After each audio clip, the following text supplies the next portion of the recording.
Bab 1, Prolog. Diunggah oleh Baca Suara. Jangan lupa like dan subscribe, agar kami makin semangat upload lebih banyak. Dulu saya berpikir bahwa saya adalah seorang jenius, tetapi ketika saya melihat kembali sekarang, itu sangat memalukan sehingga saya mungkin menjadi gila. Namun, faktanya tetap, saya benar-benar percaya bahwa saya adalah seorang jenius. Pada awalnya, saya memang memiliki bakat yang cukup untuk memungkinkan kepercayaan yang salah arah. Selama masa kanak-kanak saya tidak mengalami kesulitan dalam mempelajari hal-hal baru, dan saya dapat meningkatkan keterampilan saya lebih cepat daripada yang lain. Namun, hal-hal hanya mudah pada awalnya. Meskipun saya meningkat lebih cepat daripada orang lain pada awalnya, ketika segalanya benar-benar berjalan, saya melambat untuk menyamai kecepatan orang lain. Saya tidak terlalu memikirkannya sejak saya berpikir bahwa hal-hal ini bisa terjadi. Lagi pula, bukankah aku masih meningkat sedikit demi sedikit? Aku masih bisa melakukannya. Mengapa? Karena aku jenius. Pada akhirnya, saya dipaksa untuk menerima kenyataan yang telah saya coba tolak dengan keras. Aku tidak jenius. Itu semua berkat bertemu dengan seorang jenius, nyata, seseorang yang bahkan tidak bisa saya bandingkan, bahwa saya akhirnya dipaksa keluar dari khayalan konyol dan kekanak-kanakan ini. Aku yang mengira aku jenius hanyalah seekor katak di dalam sumur. Di dalam kenyamanan sumur kecilku, aku mabuk karena rasa superioritas yang salah. Sementara itu, para jenius sejati sudah terbang melintasi langit yang terbuka lebar. Aku benci jenius itu. Saya merasakan niat membunuh saya meningkat setiap kali saya mendengarnya mengatakan omong kosong tentang bagaimana seseorang dapat melakukan apa yang telah dia lakukan jika mereka benar-benar mencobanya. Apakah dia benar-benar percaya apa yang dia katakan atau tidak, atau dia hanya meremehkan upaya seseorang yang kurang berbakat dari dirinya sendiri, itu masih membuatku merasa seperti sampah. Kau cemburu. Persetan cemburu. Kaulah yang mulai berbicara omong kosong lebih dulu. Aku baru saja membalas budi, jadi bagaimana aku cemburu? Aku tidak menyangka kamu akan menerimanya seperti itu. Aku hanya merasa kasihan padamu. Merasa menyesal. Apa? Jika Anda hanya mencoba sedikit lebih keras.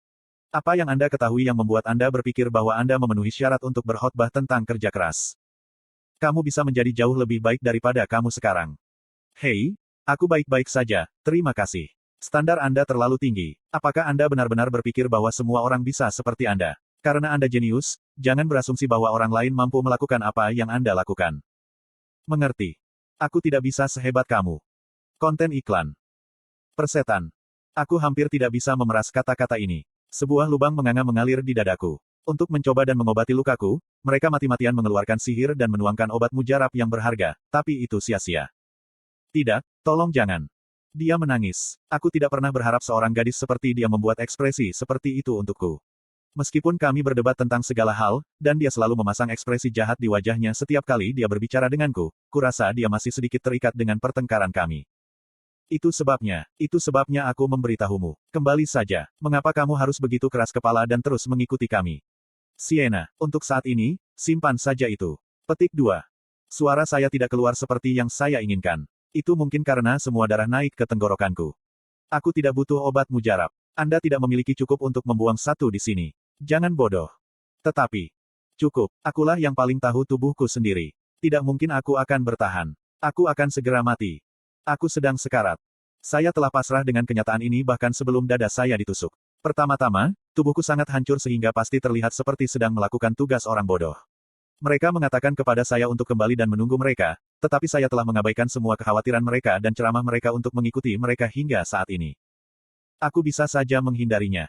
Suaranya tetap dingin seperti biasanya. Bajingan ini, sepertinya dia akan sulit untuk dihadapi sampai akhir. Jadi tidak perlu bagimu untuk melakukan ini. Bukankah aku sudah menyuruhmu untuk pergi? Meskipun sangat sulit untuk berbicara sekarang, mengapa dia terus mengoceh padaku seperti ini?